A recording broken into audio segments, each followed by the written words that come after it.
नमस्कार, मैं sir doctor RC. Maurya, Ayurveda medical अफसर, प्रयागराज, उत्तर प्रदेश से। यूरिनरी ट्रैक्ट इन्फेक्शन यानी पेशाब के मार्ग में या मूत्र मार्ग में होने वाले संक्रमण की आज बात करेंगे। तो कई ऐसी समस्याएं आती हैं जिसमें ब्लैडर में इन्फेक्शन हो जाना, सिस्टाइटिस जैसी समस्या होना, पेशाब में जलन होना, बार बार पेशाब का आना, रुक रुक कर पेशाब का आना, और इसके साथ ठंड लग के बुखार का आना, कमजोरी या वीकनेस बहुत ज़्यादा होना, ये संभव रहता है। इस तरह की बीमारियों में काफ़ी वीकनेस आती है, कभी कभी चक्कर भी आने लगता है और बेहोशी होने की संभावना भी रहती है अगर अधिक मात्रा में यह इन्फेक्शन बढ़ जाता है तो। ऐसी अवस्था में हम कई सारी औषधियों का सेवन करते हैं, लेकिन कभी कभी आशातीत लाभ होता दिखाई नहीं देता और रेजिस्टेंस होने की संभावना बनी रहती है। जैसे जो हम ड्रग ले रहे हैं, जो औषधियाँ ले रहे हैं, उसके अगेंस्ट जो है जो इन्फेक्शन है, बैक्टीरिया वो रेजिस्ट हो जाते हैं, तो वह औषधियाँ काम नहीं करती हैं और हम लंबे समय तक इस बीमारी से जूझते रहते हैं। तो ऐसी अवस्था में कुछ आयुर्वेद की औषधियाँ जिनकी आज हम बात करने वाले हैं, तो जो लोग हमारे चैनल पर नए हैं कृपया चैनल को सब्सक्राइब करें और आयुर्वेद और हेल्थ से जुड़ी जानकारी को दूर दूर तक पहुँचाने का प्रयास करें।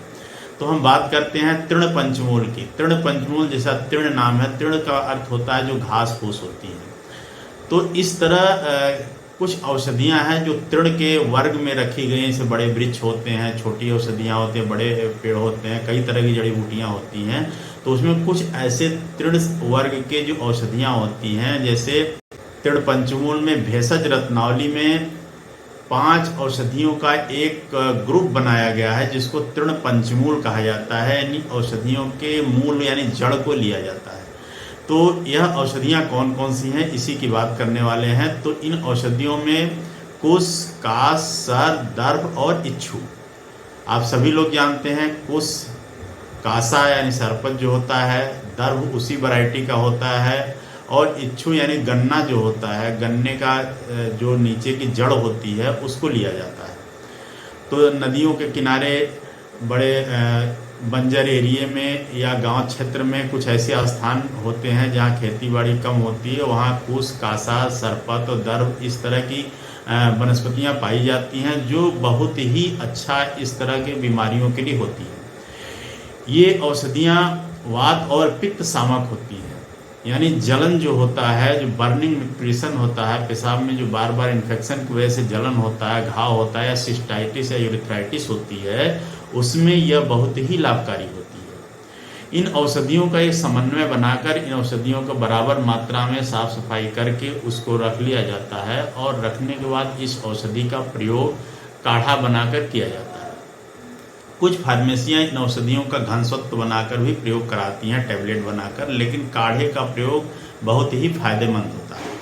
इन 5 औषधियों को इकट्ठा करके आप काढ़ा बना सकते हैं, या ये औषधियाँ सूखी हुई मात्रा में मार्केट में तृण पंचमूल के नाम से उपलब्ध हैं। कुछ प्रवाही या बना बनाया काढ़ा भी मार्केट में होता है, लेकिन यदि आप प्रतिदिन ताज़ा इसको बनाते हैं, चाय की तरह सुबह और शाम इसका सेवन करते हैं तो बेहतर रहता है। इस औषधि की मात्रा की बात करें तो 20 से 50 ml तक सुबह शाम इसको खाली पेट लेना ठीक रहता है। कितने ड्यूरेशन तक लेना है अगर इसकी बात करें तो चिकित्सक के निर्देश के अनुसार या बीमारी की इंटेंसिटी के अनुसार आप ड्यूरेशन डिसाइड कर सकते हैं। वैसे 3 से 6 महीने तक लेने पर भी कोई साइड इफेक्ट रिपोर्टेड नहीं है और सेफ रहता है। दूसरी बात करें कि यदि आपके कोई ऐसी बीमारी है आपके पास, या जिनका ट्रीटमेंट चल रहा हो, या इसी यूरिनरी ट्रैक्ट इन्फेक्शन के ही ट्रीटमेंट आपके पास चल रहे हों, एलोपैथिक, होम्योपैथिक या किसी और पैथी को, तो भी आप इस औषधि का सेवन कर सकते हैं। बस एक सावधानी ये रखनी है कि आधे से 1 घंटे का अंतर हो दोनों पैथियों की दवाइयों में, तो बेटर रहता है। अधिक मात्रा में सेवन करने से थोड़े बहुत साइड इफ़ेक्ट्स या एब्डोमिनल डिस्कम्फर्ट देखने को मिलते हैं, तो अधिक मात्रा में सेवन नहीं करना है। चिकित्सक के निर्देशानुसार मात्रावत ही सेवन करना है। जैसा निर्देश हो का इतनी मात्रा में ही औषधि सुबह और शाम लेंगे तो उतना लेना ठीक रहता है। इस औषधि का प्रयोग करने से जो हमारे ब्लैडर के अंदर की लेयर हाइपरट्रॉफी हो जाती है, इन्फ्लेमेशन हो जाता है, बहुत ज़्यादा सूजन आती है, पेशाब में ब्लड आने की संभावना में और जो है पस आने की पॉसिबिलिटी जो रहती है उसमें काफ़ी सुधार होता है, क्योंकि इन्फ्लेमेशन सूजन को भी कम करता है और इन्फेक्शन को भी वॉश आउट कराता है। गुर्दे की प्रक्रिया को सुधारता है। मूत्रल होने यानी डायबिटिक होने की वजह से पेशाब को ठीक से लाने में यह सहयोगी होता है। तो इस तरह इस औषधि का प्रयोग इस तरह के विकारों के लिए बहुत ही अच्छा होता है। तो इस तरह हमारी जानकारी आपको कैसी लगी, ज़्यादा से ज़्यादा लोगों तक शेयर करें और आयुर्वेद तथा हेल्थ से जुड़ी जानकारियों को लोगों तक पहुँचाएँ। धन्यवाद।